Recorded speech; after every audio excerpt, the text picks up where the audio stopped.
we can not admit the fact that it's the 20th of November and my Christmas tree's up. It's quite early, actually, isn't it? It's a Uh, month. It's a month. Well, I do 2 weeks before, 2 weeks after. See, That's my rule. it fascinates me. People get quite like really thrown if they know I've got my trees up already. People get really like it's some kind of there's something wrong with it. And it's not that I love Christmas. I just the when it's so dark and it's dark by 4 o'clock and I have the fire lit and I have the fairy lights on my Christmas tree. It's the cozy vibes. Like Christmas itself, like it's just a day. I'm not that bothered. It's the festivity and the coziness that's my thing. And that's what the Christmas tree brings you. It does. Makes me happy. Yeah, that makes sense. Yesterday, we got snow for the first time this year. It felt really Christmassy. Like it felt, I'm on annual leave as well. It really felt like it was that Christmas break. And when I woke up, I didn't have anything to do. And I was looking outside and there was just loads of snow. And it was really lovely and cozy. And I put the heating on and just chilled at home in my comfy pajamas. Did that not make you want to put up your Christmas tree? Um, no, not really. We are two different people. I would have been like, the Uh, tree must go up now. well, ours is a tree that's a real tree that we have in the garden, and we've used it for 3 years. I think this will be the fourth year now. So to actually put my Christmas tree up is quite a task because it's Mm. quite big now and it's got a big pot of soil at the bottom. So yeah, it would require probably two of us to bring it in, and then I've got to go up into the loft and put all the Christmas decorations down. So I think it would have actually ruined the Christmas vibes for me, the Fair cozy enough. vibes. I'll let you off. I get it. Thank you. Anyway, I don't think there's any segue at all into what we're talking about now for today's topic. Is okay. No. Can you think of a wise segue? I don't even think we've got a title, so I wouldn't even. So we don't know what we're talking about today, guys. Becca's going to lead the way with this one because I'm unsure about what's going to come up. Becca, what are we talking about today? I'm not sure I like the pressure that I'm going to lead the way, but I will do my best. Well, we thought because last episode um we spoke about relationships, but we spoke about it from quite a positive perspective in the support that we've had from people. And we acknowledge that that isn't the case for everyone.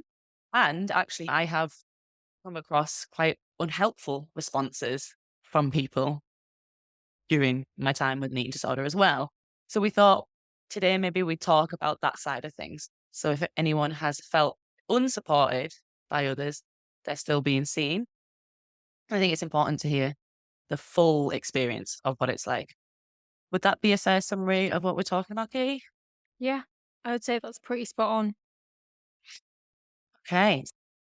I don't want this to be a really negative episode, but I suppose it is what it is. Um, is there anything you want to open with, Katie, that jumps to your mind from your experiences? Or do you want me to lead with that as well? I'm going to let you lead, actually. Well, when I was thinking about this, I thinking about different comments that had been said to me over time when I had an eating disorder and either tried to open up to someone about it or tried to get support from someone for it. And it made me realize that there's kind of categories of responses, I think. So I'm going to talk about it a bit more generally like that. So one type of response I personally didn't find very supportive was the kind of response where someone focuses on the food in what you're talking about. So, for example, I had a friend once who said to me, your problem is that you like food too much. that's the issue for you. And then also had other people say the issue is you need to eat more protein, or you need to eat more this, or you need to follow this diet. And those kind of responses centered around the food. Does that sound like anything you've experienced, Loki? Yeah, I have a memory of meeting one of my friends at a coffee shop, and he knew I was struggling with food, and I must have been like 17. I remember really looking forward to actually sitting and talking to him because I went in feeling like maybe this is someone I can actually talk to about this. Like maybe I could open up a little bit about it. And literally the first, if not second thing he said to me was like, you just need to eat regularly and then I think you'll be fine. It needs to not be a big deal. And immediately it got my back up because it was like, oh, okay, yeah, you really have no idea. You have no clue. And the way that it was delivered, as though what he was telling me was something profound, it made me feel both frustrated in that if it was that easy, if it was that straightforward, this wouldn't be an issue I was having. It felt very invalidating. For me, it cut off communication any further. It made me very, okay, I don't want to talk to you about this at all. No, people don't understand this unless you experience it. So it pushed me back from even wanting to engage in any kind of conversation. Not that I did anyway. I know I've spoken about that before. Like it was something I very much kept to myself. But I just wanted someone to listen to me. I just wanted someone to hear about my experience. I didn't need someone to tell me what to do to fix it. But I can understand when someone you care about is going through something, we do want to fix it. But in that moment, his attempt at trying to make me feel better just actually made me feel like this was something I should be able to fix, but also frustrated that he had no idea what was going on and didn't even try and figure out what was going on with me. He just jumped straight in with this very textbook, basic, it's not even a tip, but it was unhelpful for me at the time. Yeah. And the irony of that actually is that regular eating is quite important in recovery, and it's a big part of a lot of recovery programs. So the advice itself wasn't completely redundant, was it? But I guess it was the way that it was delivered, or the way that it was the only focus was on the food. Yes, because I mean, I was at that point in my life, it was heavily restrictive. So Mm, for him, he couldn't understand why I couldn't just eat, why mm, that was even an issue in the first place. So the most straightforward path of advice for him was, well, you just need to eat. I look back now and it's like, I get it. I get if you don't understand, you try and be helpful. Um, but it just really, it fell flat for me. yeah. I think that's helpful with any of these responses that we talk about today, like that kind of unhelpful response from people. I think it is helpful for like the person who is on the receiving end of that response, or the person with the eating disorder, to think about why is somebody reacting that way, trying to have a compassionate perspective on why they're doing it. Because, for example, with those experiences I shared with someone saying, your problem isn't you just like food too much. I felt so much shame when my friend said that to me. I felt like she was basically saying, just greedy and you need to eat less. And actually, that was something that was a belief I had about myself anyway, and I was trying to do. And now looking back, trying to eat less because I thought I was greedy was one of the problems that led to me binging and then purging. So that comment wasn't helpful. It was actually reinforcing that belief that was fueling the cycle. But I do see that perhaps from her perspective, she was trying to be helpful by being the investigator, the detective who's like, I figured out what the problem is and this is it. And now we know what's the root issue of it. We can fix it. Or when people would say, you just need to eat more protein, or you just need to follow this diet, they're jumping in with trying to fix. And that comes from such a good place, doesn't it? Because people want to be helpful. But actually, what you say is a lot of the time you just want someone to listen. You don't need someone to feel like they're going to jump in and fix it for you because it doesn't really work like that anyway. And I think when we do that, and especially if they focus on the food, they're not really giving any space to understand what is going on behind the food. They're just thinking that the eating disorder is all about the food. And I don't agree when people say eating disorders are not about food. I think they are about food and they're about things beyond the food as well. I think it's about both, but a response that focuses solely on what is going on with the food and what food you're eating and how you could change that doesn't give any space to all the other things about why is this person using food in this way? What emotions are going on for this person? How does this person feel? All of that is just completely shut down if we have a response that centers around the food. And I think that's the problem with these kind of responses. Yeah, I agree. I and even just like treatment I received, the focus was primarily on eating more food and that being the solution to the problem. So long as I was eating and my weight was going up, then I was essentially getting better. But you're not addressing why the food has come in. The lack of food, it was an expression for me. It was me trying to speak in a way that I didn't know how. You're exactly right. When the focus just is on the food itself, I think you're neglecting all other parts of the disorder. And I think that's Mhm, where I found myself for quite a few years in a place where I looked healthy, for want of a better phrase. mhm, You know, I wasn't underweight anymore. I was eating pretty regularly, but my brain was still very much disordered. mhm, But what I really wanted to touch on with what you said as well is the pressure we have to fix people, to mm, fix those around us, and I can be terrible for that. Even though I find it really irritating when people do it to me, how much just being a safe space for someone to mm, talk about what's going on in their head, how truly invaluable that is, mm. and how that can be enough for a lot Yeah, of people. For me, I really just craved wanting someone that I could be really open and transparent with about what was actually going on without commentary, without people's opinions, without judgments. And that was what I really, really needed. I don't know if I knew that at the time, to be honest. yeah, But I don't know about you, but I would find myself automatically resistant to people who didn't understand trying to offer me advice, yeah, even if it was actually good advice. I would be like, you don't know what yeah. this feels like. Don't tell me what to do. I think what you say there about wanting to jump in to fix, like we started talking about this as an unhelpful response that centers around food and it merged into an unhelpful response where people just want to jump in and fix. I think it's so human. So if anyone is listening and they're like, "Oh, I've done that to the person I'm supporting," Mhm.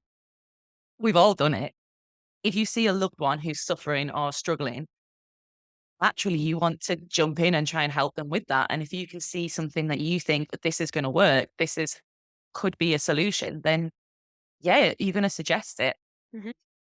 But I think what you say there about that resistance, I can relate to that.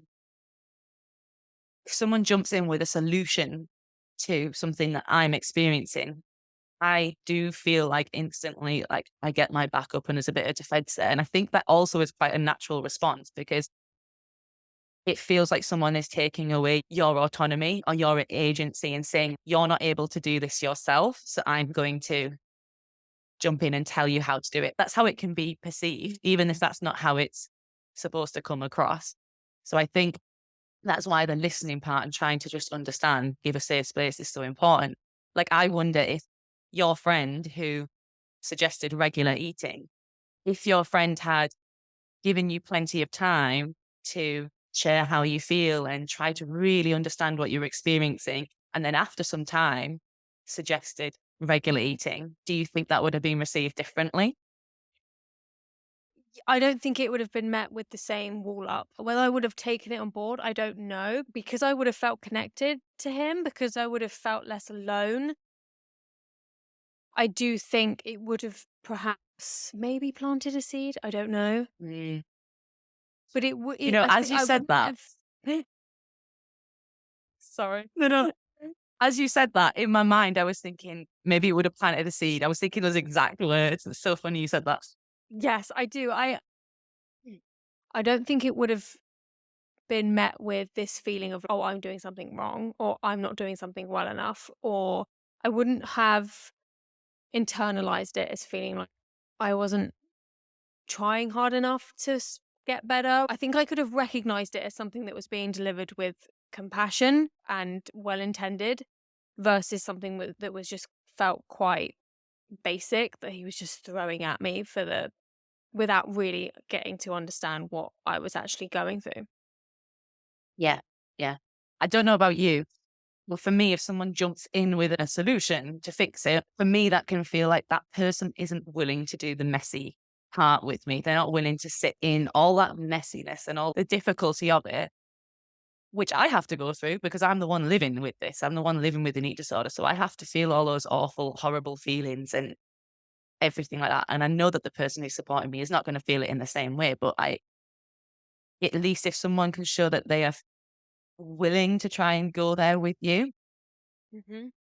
then it does feel like less alone. That then if they do suggest something as a practical suggestion or a solution or some kind of thing that might help, for me, it's received differently because it's like you were willing to do the messy part with me. I'm going to meet you and try and maybe do this other thing that you're suggesting. It Yeah. feels collaborative. It feels less like a finger wagging of like, you need to do this and you need to do this, and I know better than you. You know, you bypass people's individual experience. What you speak of, that being with someone as they try and navigate it without feeling like you need to come up with the solution. Hmm. I think you allow, which is exactly what you said. I'm basically reiterating it for you and for the listener. It allows you to feel like you have the agency and you have the autonomy to be able to navigate this in a way that makes sense for you. What you just said there on that, it doesn't feel like a finger wagging. That was another unhelpful response I had written down. The kind of tough love approach. And this might not be what everyone has experienced. It's relatable for me. Certain people in my family have that tough love approach. And I think from the Northeast, and I think there is something to do with like how culture is in the Northeast, especially older generations that you just get on with things. Like you just get Hmm. whatever hardship is thrown at you, you just get on with it. Like you don't complain, you don't make a fuss of it. You just get your head down and suck it up, basically. Yeah. And I think that's where this tough love approach comes from because I'm thinking about my experience here of like people in my family who are older generations who've had that ground and their tough love approach was like comments like, come on now, just stop being silly and just get on with it. And I get it. It comes from that's how they were probably parented and that's how they have learned to deal with problems in their life. So they think that approach is going to work for other people, but that changes like through generations. And some people respond better to tough love than others. And for me, the reason that was an unhelpful response was because that made me feel added to shame for me. Someone saying, "Come on, stop being silly," made me feel like I had to be ashamed. What I was doing was silly or it was stupid, and it's not. Like when someone has an eating disorder, they're not being silly, they're not being stupid. Like they're really struggling with something here, and Mm. that has become a way of trying to survive whatever it is that they're struggling with. But referring to it as something silly made me feel ashamed. It added, and people with eating disorders often already feel shame, especially I think when people are binging and purging, because there's a lot of stigma around that and taboo that it added more shame to that. And for me, it shut me down. I think when someone feels ashamed of who they are or what they're doing, they're going to shut down because they're not going to want to talk about that because they feel like other people can't relate to it or that there's something wrong with them. And that's what it did. that kind of tough love approach to me took me down and signaled to me that person is not an approachable person. They're not a safe person for me to talk to about that. I don't know if you've experienced any tough love responses or Yes. not, but yeah. Yes, I especially when you said, "Just don't be silly, just get on with this. This is getting silly now, you know? We Mhm. need to stop this." And very much the shame that you speak of. But I also, this may or may not be relatable, but I'll say it anyway, in that I remember a family member sitting me down and being like, "This is silly now, isn't it? Don't we think this is a bit silly? You're fine. You need to just start eating because it's causing worry." And I felt guilty that I was causing Mm. pain and worry to people. And I felt really bad that he was saying all this stuff to me and it just wasn't landing. In that scenario, I felt like I had to pretend then. For his sake, I need to pretend that I'm okay. I need to hide Mhm. this better. I need them to not know that this is what's going on so they don't have to worry about me, so that I don't have to be the cause of their pain and they don't have to carry this. This can just all be me. So then it became this even heavier thing that I was holding because I tried to really play down the disorder and it became even sneakier and even more hidden because I felt really bad that I was causing pain and worry. Did it feel like in that response, the focus was not on you and the focus was on them and how it was making kind of centered them instead of you? Absolutely. I'll carry all this pain and um whatever all the shame, all the guilt. I'll carry this as long as you feel okay. That's what's important. And that was me feeling like that. I don't think that was necessarily him making me feel like that. But that was my Mm. way of being like, I just need you to feel okay because I cannot face the feeling that I'm causing you this Mhm. worry. So I'll just carry it. I'll just add it to something else that I'm carrying. This needs to be something that is Yeah. hidden. So you internalized all of that and then it added to like the secrecy of Yeah. of what you were going through. Yeah, because then you really are wearing a mask, aren't you? You're two different versions of yourself depending on who you're around. Yeah. And I can see there, I imagine like the intention was to perhaps help you realize the impact it had on others who hopefully make you want Mhm. to make some kind of changes so that wasn't impacting them. Yeah. And it wasn't just about them. It was probably about, I also want you to feel better too. But instead of it having that desired effect of like things changing for you, so it has less impact on them and you feel better, it didn't change for you. It just solidified it deeper and made it more secret and probably, what's the word I'm looking for? What's the word I'm looking for? It probably became deeper, more entrenched in you then. Yeah, it became far more deep rooted, I would say. And that kind of frustrated me that I couldn't recover for that. I couldn't recover to stop family members worrying about me. I could see their worry. I could see the pain that it was causing, and it wasn't enough. It was not enough. And I really didn't like that about myself. I was like, does that mean that I'm just selfish? Does that mean that I don't really care that I'm causing this pain, that I will just keep doing it? Fundamentally, it really has nothing to do with that. It's nothing to do with anyone else. But yeah, I think it further solidified the disorder because it then made it something that I really internalized and I had to keep it very close to my chest. I'm not willing to talk to people about this. This is not open for discussion. This is mine. And then it became something that was just mine.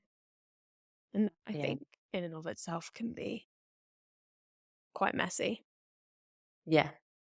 That's so interesting you say that you felt selfish because you could only recover for yourself. Because as you said that, I was thinking so empowering to do something just for yourself. I bet that felt so empowering to do. And actually, I think in the world we live in, that kind of level of self love, self-respect, self whatever you want to call it. It's really quite radical. The word selfish didn't come to my mind at all. I feel that way about it now. Mhm. Now I look back and I'm like, props to you, girl. Like, you did that. That was hard. And I did it. I'm going to go off on a tangent here, so we'll cut this bit.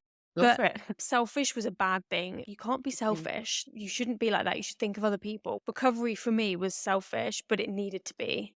And it was Yeah. a benefit to me. It made me able to focus just on myself, on what I needed, and coming out the other side, you know? It makes me think of, it's not a recovery, it's not related to eating disorder recovery at all, but there's a book called The Joy of Being Selfish by Michelle Elman, I think she's called. And it's basically that. It's like reframing the word selfish. Selfish is not a bad thing.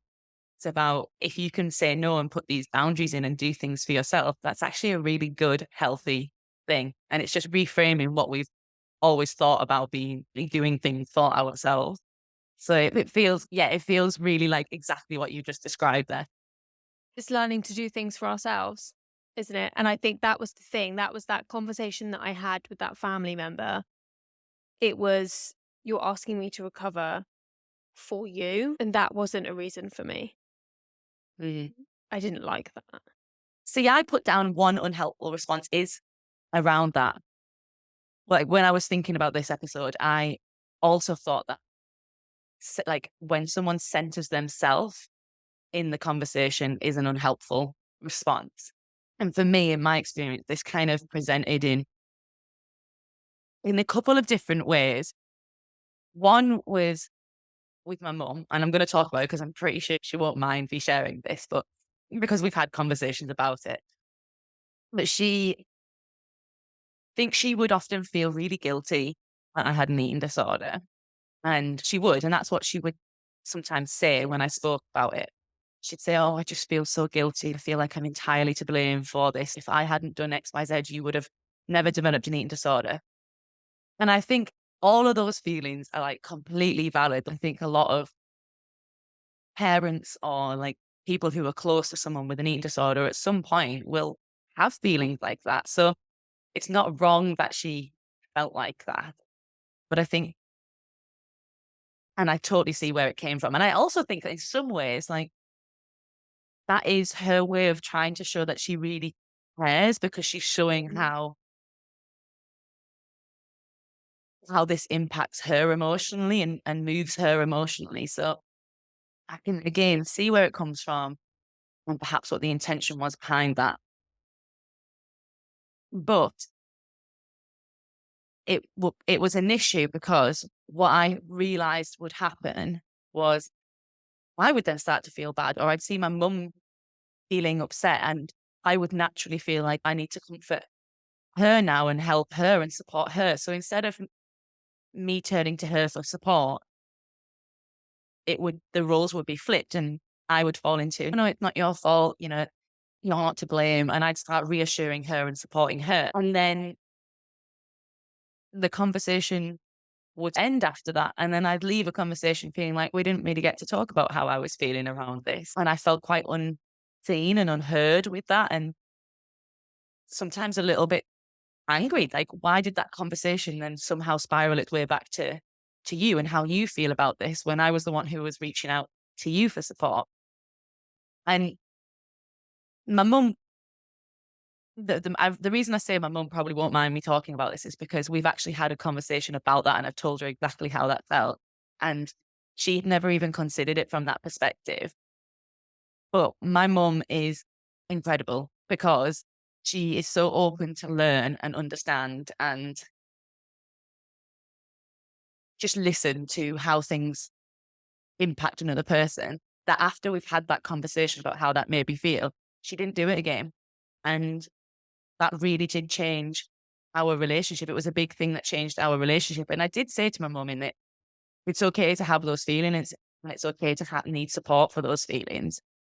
That support can't come from me. It has to come from someone else outside of this situation.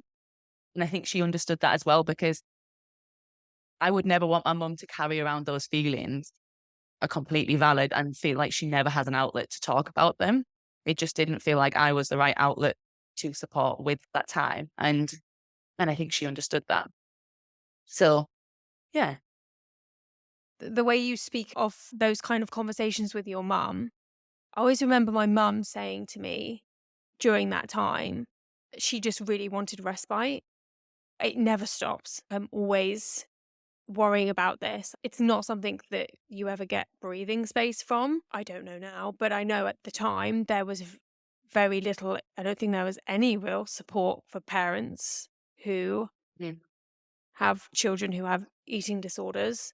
So she felt like she was navigating it alone.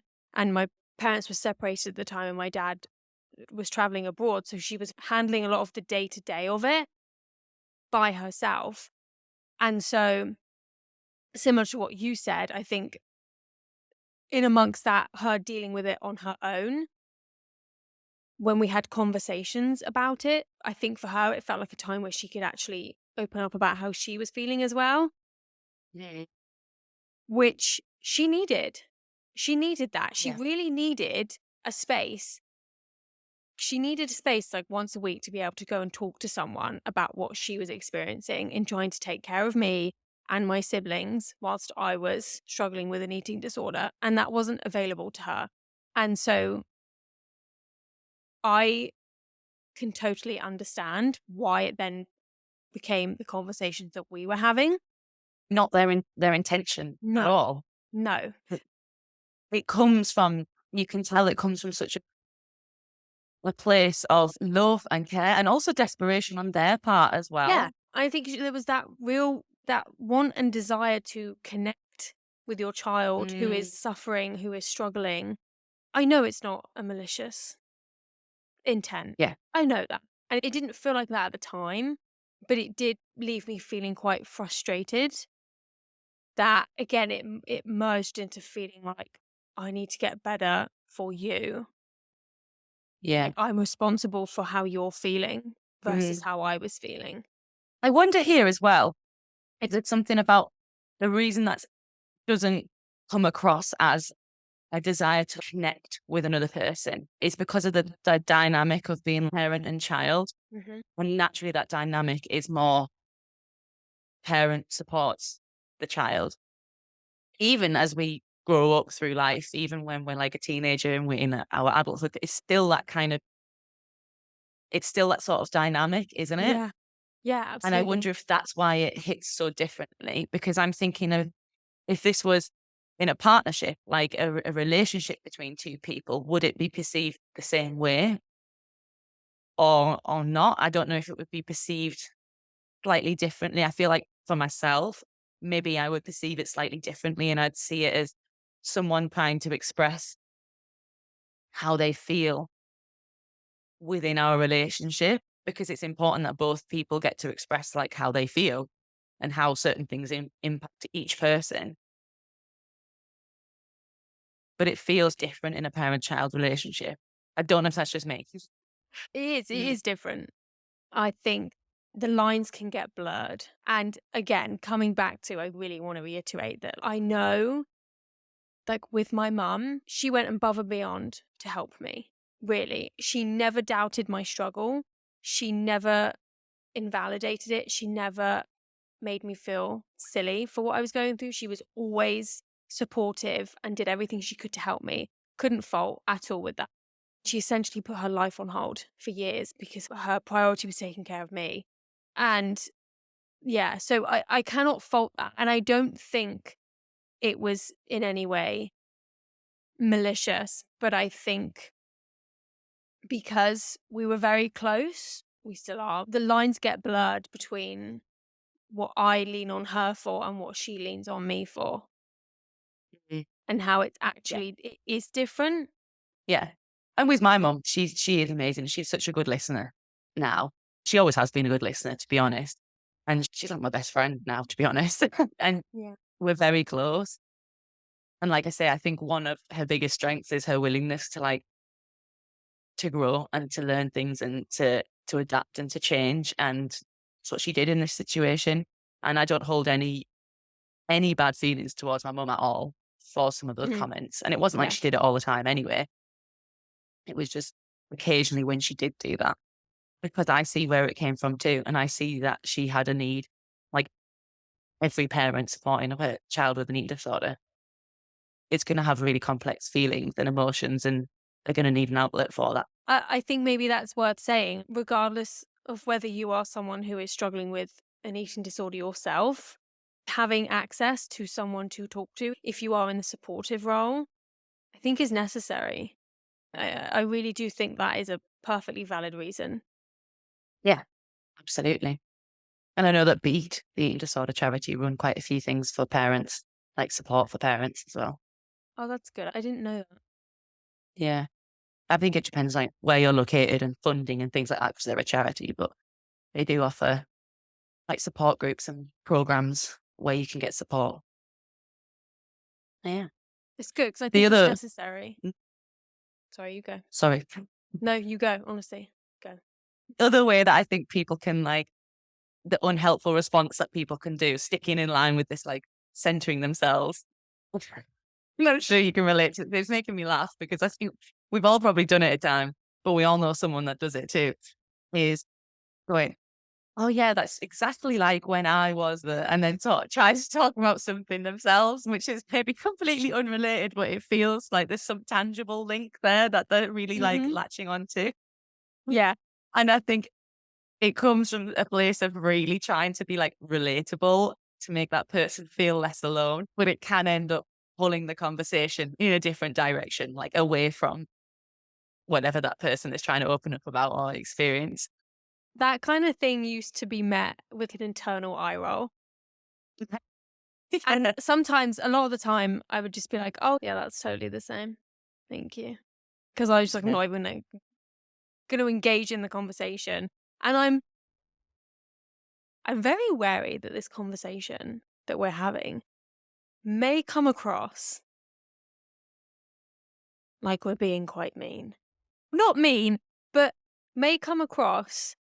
I think this is just a really difficult conversation to have because you don't want to come across like you're unappreciative of people's attempt at trying to help you, especially as you're navigating something unknown. Because I can imagine if I was trying to support a friend who was going through something that I had no knowledge or understanding of, that I would totally get it wrong, that I would probably say something that wasn't helpful.